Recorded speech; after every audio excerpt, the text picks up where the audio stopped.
전 26살에 약 1억 원 정도를 투자하고 있는 직장인입니다. 이 중에서 약 20% 정도는 배당주에 투자를 하고 있는데요. 제가 직접 투자를 하고 있는 배당주 중에서 지금 사면 5월에 배당을 받을 수 있는 배당주 3가지에 대해서 소개해 드리려고 합니다. 이 배당주들은 모두 분기 배당주인데요. 1년에 4번 배당금을 지급하다 보니 지금 사게 되면 거의 40일에서 50일 후에 바로 배당금을 받을 수 있는 만큼 매력적인 주식들이라고 볼 수 있습니다. 물론 이 주식들의 경우에는 꼭 매수를 해주셔야 하는 기간이 있습니다. 분기 배당주의 경우에는 3월 29일까지 매수를 하셔야 5월에 배당금을 받을 수 있습니다. 따라서 매수는 여유롭게 천천히 생각을 해보시되 최소한 꼭 3월 29일까지는 매수를 해줘야 배당금을 받을 수 있다는 점을 기억해 주세요. 그럼 이제 매수를 해야 되는 기준일을 알았으니 본격적으로 배당주에 대해서 말씀드리도록 하겠습니다. 첫 번째는 SK텔레콤인데요. SK텔레콤 같은 경우에는 제가 작년 9월에 약 1,000만 원 정도를 매수해서 현재까지 보유하고 있는 종목입니다. SK텔레콤은 작년 9월부터 꾸준히 하락해서 현재는 약 46,000원 정도 가격에 위치하고 있는데요. 저는 현재 마이너스 12% 정도의 손해를 보고 있는 상황입니다. 배당률은 2022년 12월을 기준으로 약 7.07%에 해당하고 있는 배당주인데요.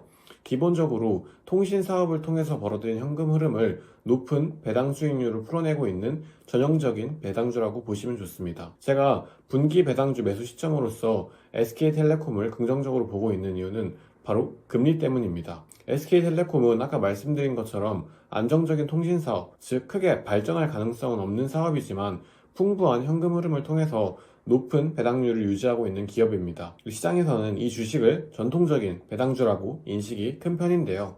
그렇다 보니까 이 전통적인 배당주로 인식된 SK텔레콤의 주가에 가장 큰 영향을 주는 것은 금리가 될 수밖에 없습니다. 그 이유는 금리가 높아지면 높아질수록 배당주의 매력 포인트가 떨어지기 때문입니다. 금리가 높아지면 주식보다 리스크를 월등히 줄이면서 똑같은 수익률을 기대할 수 있는 방법이 있습니다. 그건 바로 예금과 적금이죠. 금리가 높으면 예적금을 통해서 리스크가 거의 없으면서도 5에서 6% 정도의 이자 수익률을 기대할 수 있다 보니까 리스크가 존재하면서 같은 5에서 6%의 수익률을 기대해 볼 수 있는 배당주의 매력이 확연하게 떨어지게 되는 것입니다. 실제로 사진을 보시면 아시겠지만 한국의 기준금리는 2022년 8월부터 상승하기 시작했고 그에 따라서 SK텔레콤의 주가 또한 빠지기 시작했습니다. 물론 SK텔레콤의 주가가 단순히 금리의 영향 때문에 하락했다고 보기는 어렵습니다. 그러나 SK텔레콤의 사업 특성상 사업 자체에 치명적인 위험성이 발생하기도 어려운 구조이며 그리고 이에 따라서 영업이익이 전년이나 전전년도 대비 크게 하락하지 않는다고 봤을 때 주가 하락이 금리의 영향 때문이 아니라고 보기는 어려운 상황입니다. 현재는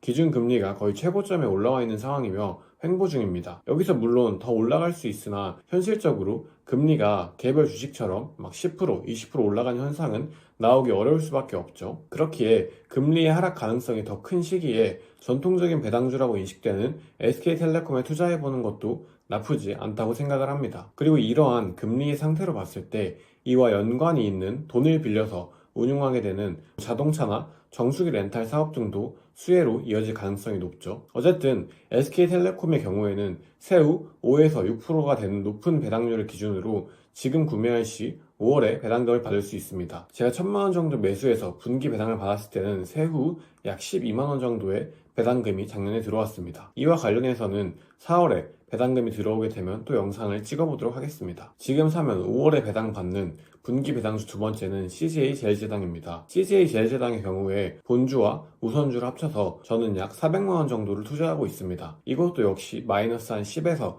12% 정도 손해를 보고 있는데요. 사실 제일제당의 배당률은 1에서 2% 정도로 매우 낮다 보니 배당주라고 부르기도 민망한 게 사실입니다. 그럼에도 조금의 배당금이라도 받을 수 있다는 점, 그리고 본질적으로 봤을 때는 투자에 이점이 있다고 해서 선택을 해봤습니다. 사람마다 다르겠지만 저는 본질적으로 투자에 성공하기 위해서는 배당주 그 자체에 집중하면 안 된다고 봅니다. 그러니까 높은 배당률보다는 기업이 얼마나 발전할 가능성이 있는지에 포커싱을 둬야 하는 거죠. 예를 들어 배당률이 8%, 주가 하락 가능성이 80%인 기업보다는 배당률이 2%, 주가 하락 가능성이 20%인 기업에 투자를 해야 한다고 생각을 합니다. 배당률이 적더라도 주가가 크게 하락하지 않고 결국에는 우상향할 기업을 고르는 게 본질적인 투자 방법이라고 봅니다. 그래서 기본적으로 좋은 기업이 배당까지 하면 땡큐인 것이지 배당률이 높다고 그냥 이 기업은 무조건 좋아 보인다. 안 좋은 기업을 좋은 기업으로 스스로 착각하게 만들어서는 안 됩니다. 그런 관점에서 봤을 때는 기본적으로 식품주라는 꽤나 안정적인 테마에 저번에 살펴봤던 것처럼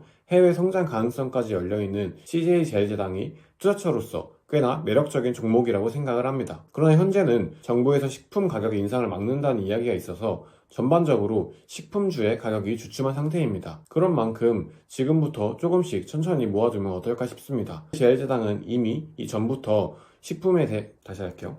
제일제당은 이미 이전부터 식품 가격의 전가를 꽤 오래 해온 상황이기 때문에 사실 지금 규제가 크게 들어간다고 해도 영업이익률이나 매출에 크게 지장이 있는 상황은 아니라고 판단이 돼서 정부의 규제에 의한 뉴스로 인해서 식품주의 가격이 주춤할 때 매수를 해보는 것도 좋은 방법이라고 생각을 합니다. 제일제당 역시 지금 사게 되면은 5월에 배당을 받을 수 있는 꽤나 안정적인 주식이라고 생각을 합니다. 5월에 배당을 받는 세 번째 주식은 바로 삼성전자입니다. 삼성전자는 솔직히 말해 뭐야 라고 생각을 합니다. 국내를 선도하는 안정적인 우량주의 배당 수익률은 2.5%에서 3% 정도이죠. 마찬가지로 분기 배당을 하는 국밥 주식입니다. 현재는 영업이익의 감소에 대한 우려가 크긴 하지만 조금만 공부를 해보면 사실상 경기순환주인 반도체는 오히려 지금이 매수 시점이라는 것을 알 수 있습니다. 경기순환주는 꾸준히 우상향하긴 하지만 경기별로 이익 차이가 극심합니다. 그래서 영업이익이 하락할 때 매수를 하고 상승기에 매도 전략을 취해야지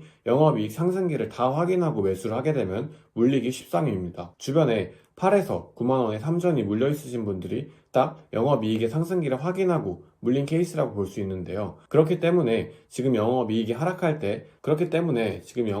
천천히 하락할 때 조금씩 매수해갈 만한 종목이 아닐까 싶습니다. 보통 이런 큰 주식들은 잘 안 사게 되는 게 있죠. 왜냐면은 어차피 나중에 오를 텐데 좀 천천히 사야지 이런 마인드로 사다가 결국에 가격이 오를 때 내가 그 주식을 안 가지고 있는 상황이 발생하기도 하는데요. 그런데 사실상 삼성전자는 안 살 이유가 없기 때문에 그렇게 저도 이번에 분기 배당, 배당금을 받는다는 핑계로 한 100만원 정도를 조금 더 넣어보려고 합니다. 만약에 운이 좋으면 3월 30일 배당 날개까지 큰 상승을 보여줘서 배당금인 2.5%에서 3% 이상의 큰 수익을 얻을 수도 있기 때문입니다. 상승을 하지 못하더라도 배당금을 받으면서 천천히 기다린다는 생각으로 접근을 할 예정입니다. 투자는 항상 내가 세운 예측을 맞추기보다는 실패할 선택지를 하나씩 지워나가는 과정이라고 배웠습니다. 그렇기에 A, B 두 선택지가 나온다면 A 상황이 됐든 B 상황이 되었든 모두 괜찮을 수 있는 판단을 해야 합니다. 예를 들어 A 선택지가 삼전이 3월 29일까지 2% 이상 상승했을 때 배당금만큼의 수익이니 매도하고 다른 종목을 산다. B 선택지는 오르지 못하고 하락을 했을 때 배당금을 받으면서 어차피 반도체 사이클의 매수 적기인 만큼 천천히 기다린다.